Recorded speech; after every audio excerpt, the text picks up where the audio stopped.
friends. Welcome to Sky House Herbs podcast.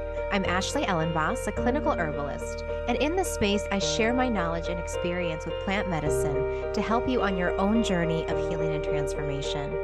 Join me in exploring the ancient wisdom of plant spirit medicine and how it can be used to heal the body, mind, and spirit. We'll talk to experts in the field and share stories from people who've been transformed by powerful plant allies. New episodes are released each Monday, so please subscribe. And now, let's explore this mystical world of plant medicine together.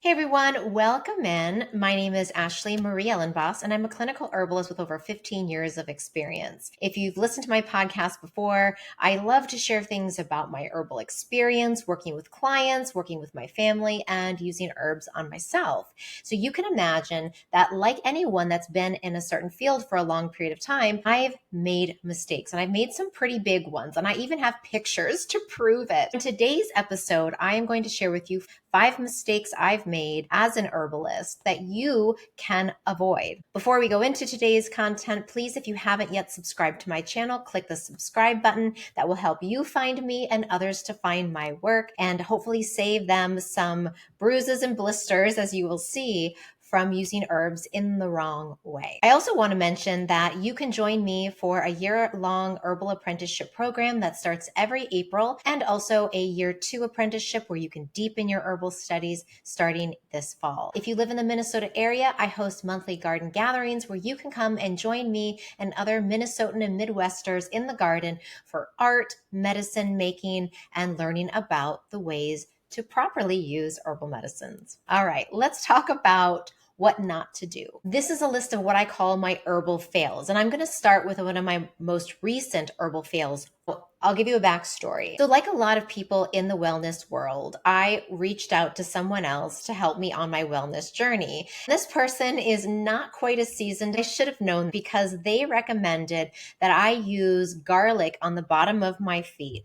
Now, I, as an herbalist, knew from many years of study that the old folk remedy is using an onion cut in half, placed on the soles of the feet to help break up congestion. I've done this on myself. I've done this with my children as young as 6 years old. And it's very effective because of the sulfur.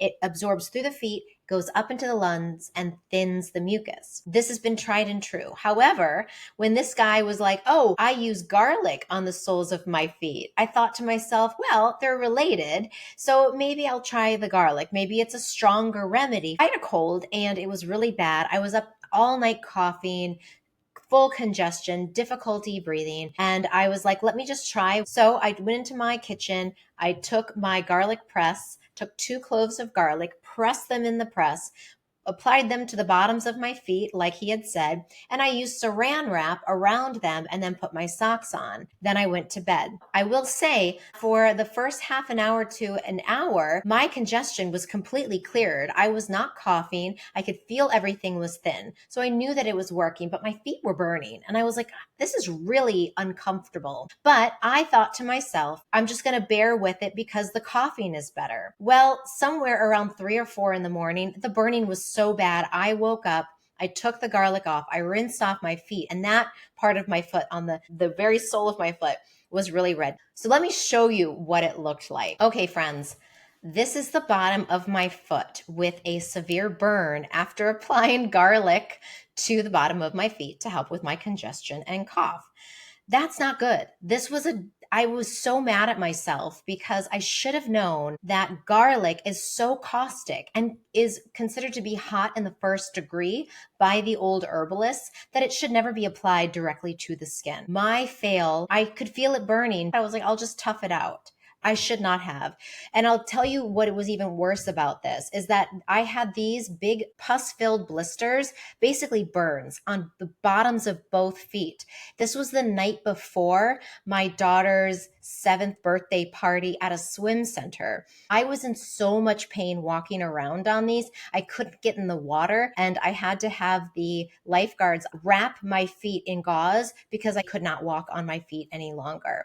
You can see here I ended up having to pop these pus-filled blisters. It was so gross. After about a few weeks, this is the scar that was left on the bottom of my poor sweet foot. And I still have them. It's been about it's been about a year and a half now. And I have a light scar. So don't do this at home. Do not apply raw garlic to the skin ever. The second story I have about using herbs in the wrong way, I don't have a picture of this one. I was in herb school. This was probably maybe 17 years ago. I had cut myself. I had used a pair of scissors, much like these. I was trying to pry the back of a picture frame off. It was an old one I found at the antique store, and I wanted to get the picture out so I could reuse the frame. So here I am holding it, and I'm trying to get the frame out, and I go like this.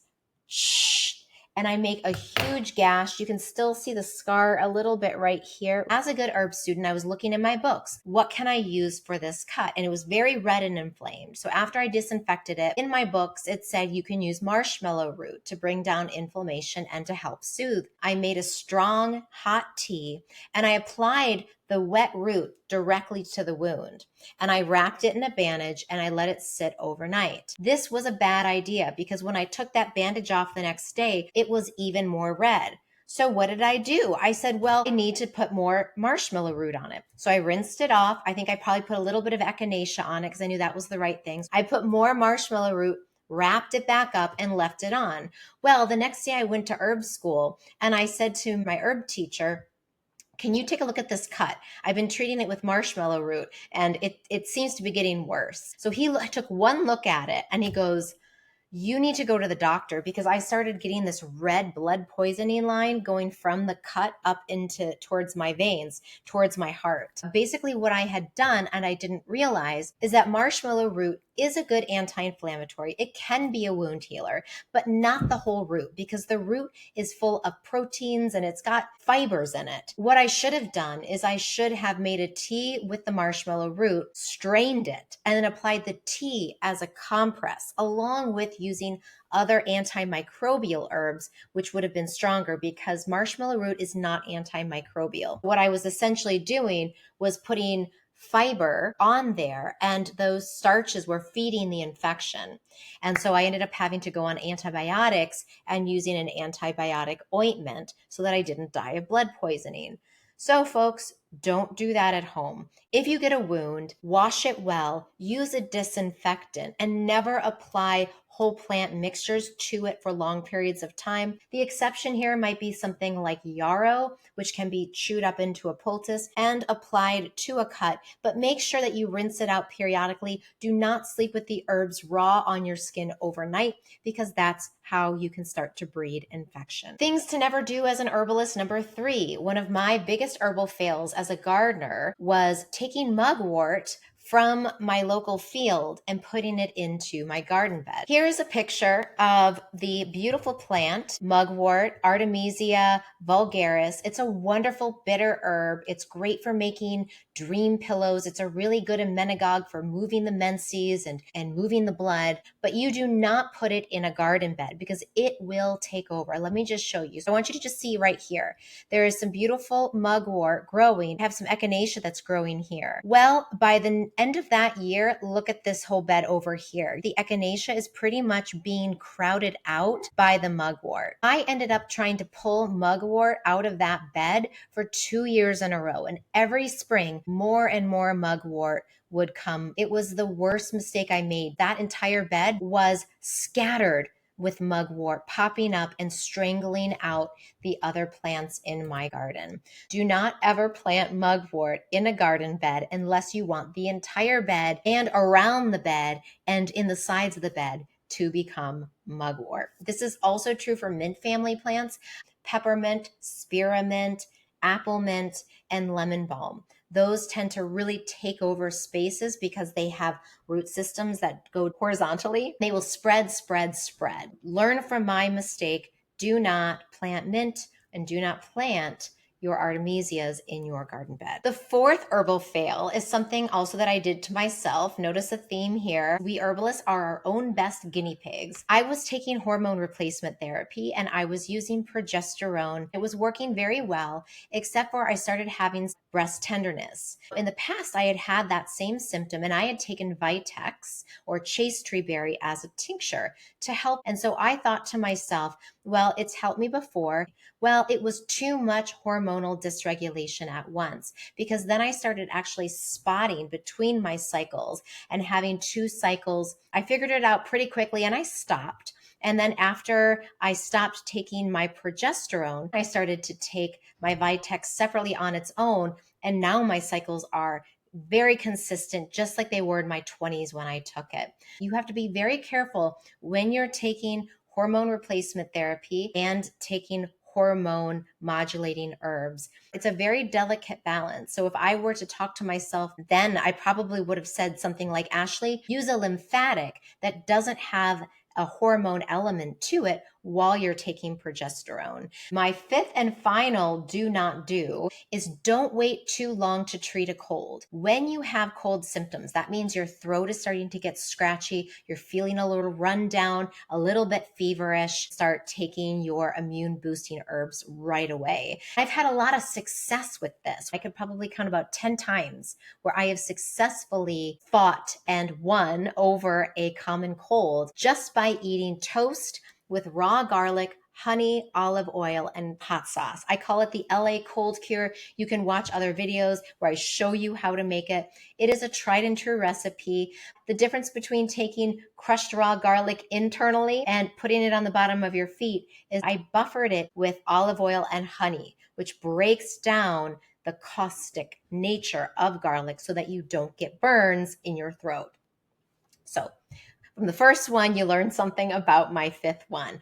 If you really are serious about getting rid of a cold and knocking it out of your system before it takes hold, you have to start early and you have to go at it strong. Take your echinacea, your garlic, your elderberry syrup. Really be consistent. Like every 2 to 3 hours, you are eating the garlic toast, you are taking your echinacea, you're taking your red root, you're taking your herbs that are going to really kick your immune system into high gear.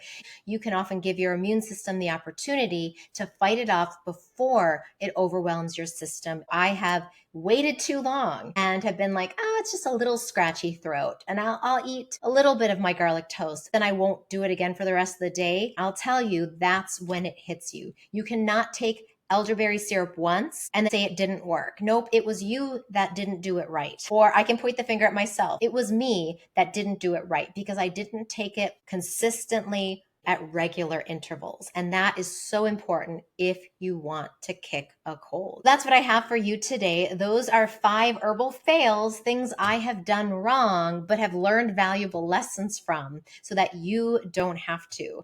Let me know what you think. Have you ever used an herb and made a big mistake? Please share that with me. And if you like this video and want to learn other mistakes I've made along the way, please like this video and write in the comment section, tell me more ways you've messed up, Ashley. All right. Thank you, everyone. And I'll see you in the next video.